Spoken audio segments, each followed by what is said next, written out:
Hello dear students, स्वागत है आप लोगों का इस नए वीडियो में। आज की वीडियो में एक बहुत बड़े अपडेट के साथ जो कि एसएससी की तरफ से आई हुई है। यहाँ पे देख पा रहे हैं आप, to be uploaded on the website of the commission. ये जो नोटिफिकेशन आया हुआ है 29/6/2025 को ये रिलीज कर दिया गया है और ये एसएससी की तरफ से आया हुआ है नोटिस है, जिसमें कि junior engineer civil mechanical and electrical examination 2025 से रिलेटेड दिया गया है। तो सबसे पहले यहाँ पे बात कर लेते हैं इंपॉर्टेंट डेट्स के बारे में, जो कि dates for submission of online application form. ये स्टार्टिंग डेट है 30/6/2025 से और लास्ट डेट रहेगा 21/7/2025। Last date and time for receipt of online application form ये आपका 21/7/25। उसके बाद last date and time for making online fee payment ये 22/7/2025 तक लास्ट रहेगा। Dates of window for online application form correction and online payment of correction charges ये आपका जो कि 1/8/2025 से 2/8/2025 2 दिन का ये रहने वाला है करेक्शन विंडो। उसके बाद tentative schedule of computer based examination paper 1 का बात करें तो ये 27 से 31 अक्टूबर 2025 तक होने वाला है। तो अभी जुलाई अब शुरू हो गया है, जुलाई अगस्त सितंबर अक्टूबर जो है कि आपके पास 4 महीने हैं लगभग इस एग्जाम के लिए अब। और उसके बाद tentative schedule of computer based examination paper 2 का एग्जामिनेशन वो जनवरी-फरवरी 2026 में होने वाला है। तो है ना, toll free helpline number to be applied to be called in case of any difficulty in filling of the application form ये आपका दिया गया है। अब government strive to have a work force which reflect gender balance and women candidates are encouraged to apply. अच्छा, अब बात करते हैं details of post essential qualification, जो यहाँ पे एज ऑन 1/1/2026 तक होना चाहिए। बॉर्डर रोड ऑर्गेनाइजेशन जेई का पोस्ट है। Degree in civil engineering from a recognised university institute और 3 year diploma in civil engineering up to 30 years age limit रहने वाला है। उसके बाद आप उसी तरह से आप यहाँ पे देख सकते हैं, ये पीआरओ का था। उसके बाद ये Brahmaputra board of ministry of जल शक्ति है। फिर उसके बाद central water commission, central public work department CPWD, उसके बाद central water and power research station, फिर DGQA naval ministry of defence, फिर उसके बाद Farakka barrage project ministry of जल शक्ति मिलिट्री इंजीनियरिंग सर्विस MES। उसके बाद अब यहाँ पे देखें national technical research organisation NTRO। तो इन सारे पोस्ट के लिए मिनिमम क्वालिफिकेशन जो है कि आपको डिप्लोमा चाहिए, उसके बाद जो या फिर बीटेक चाहिए आपका। तो ये जो है कि इम्पोर्टेंट यहाँ पे इसका अपडेट है। उसके बाद अब इसमें और भी बात कर ले तो इसमें इस नोटिफिकेशन में सारा डिटेल्स जो है कि आपको यहाँ पे दिया गया है, टोटल किस तरह से अप्लाई करना है, क्या क्वालिफिकेशन, एज रिलैक्सेशन कैसे मिलने वाला है। यहाँ पे वैकेंसी का बात करें तो टोटल जो आपको वैकेंसी जो यहाँ पे रिलीज़ किया गया वो 1340 है, 1340। टेंटेटिव वैकेंसी अभी दिखा रहा है, तो ये वैकेंसी इंक्रीज भी हो सकता है, डिक्रीज भी हो सकता है, कुछ भी हो सकता है उसमें।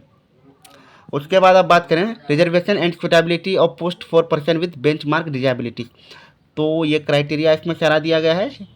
जो भी कैंडिडेट इंटरेस्टेड हैं पहले इसको पढ़ लीजिएगा बढ़िया से, उसके बाद ही आपको अप्लाई करना है। फिर यहाँ पे आप देखें सुटेबल कैटेगरी ऑफ बेंचमार्क मतलब ये सब दिया गया है। उसके बाद आपका एब्रीविएशन यूज्ड यहाँ पे जो भी था।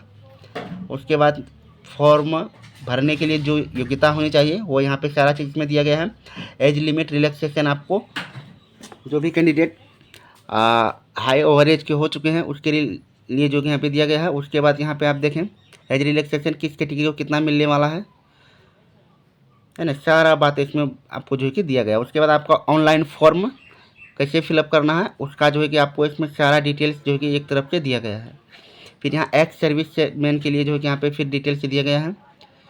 Process of certificate and formats of certificate, तो ये बहुत इंपॉर्टेंट रहने वाला है, क्योंकि जो भी कैंडिडेट SC/ST कैटेगरी से बिलोंग करते हैं, फिर NCL या फिर OBC जो भी हैं, सबका जो कि सर्टिफिकेट यहाँ पे नेशनल लेवल का लगता है।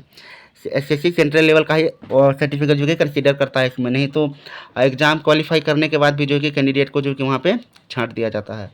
तो अलग अलग कैटेगरी के लिए जो यहाँ पे जो कि सर्टिफिकेट फॉर्मेट दिया गया है। अगर मैं बात करूँ जैसे SC/ST सर्टिफिकेट का फॉर्मेट का कैसे बनता है, अभी आपको दिखा रहा हूँ। SC/ST फॉर्मेट का यदि बात कर लें यहाँ पे कैसे बनाना है सर्टिफिकेट को, ये बहुत इंपॉर्टेंट हो जाता है, क्योंकि विद्यार्थी को पता ही नहीं रहता है कैसे जो है कि सर्टिफिकेट का फॉर्मेशन होता है, कैसे क्या होता है। इसी में विद्यार्थी जो है कि छंट जाते हैं। यहाँ पे अब देखें, ये रहा आपका फॉर्मेट फॉर SC/ST सर्टिफिकेट, ये बहुत इंपॉर्टेंट रहने वाला है। यहाँ पे देखेंगे a candidate who claims to belong to one of the schedule caste और schedule tribe should submit in support of his her claim and attested certificate copy of his certificate in the form of given below. तो जो भी आपको form दिया गया है इसी form से जो है कि आपको इसको बनवाना पड़ेगा। District in which parents for surviving parent ordinary reside who has designated by the state government concerned as competent to issue which such a certificate. If both his parents are dead, the officer signing the certificate should be of the district in which the candidate himself ordinarily resides. Otherwise, then for the purpose of his own education, where a photograph is an integral part of the certificate, the commission should accept only attested photocopies of such certificates and not any other attested or true copy. देख सकते हैं यहाँ पे format आपको दिया गया है, the format of the certificate to be produced by schedule caste and schedule tribe candidates applying for appointment to the post under government of India. देख सकते हैं ये फॉर्मेट है, इसी फॉर्मेट में जो कि आपको इसको बनवाना पड़ेगा और ये बनेगा कैसे आपको, इसका भी डिटेल्स आपको यहाँ पे दिया गया है।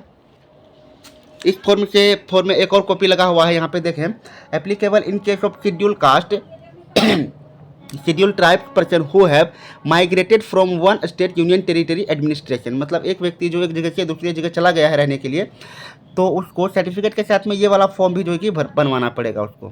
जो परमानेंट रेसिडेंस है किसी जगह का उसको सिर्फ ऊपर वाला ही लगेगा।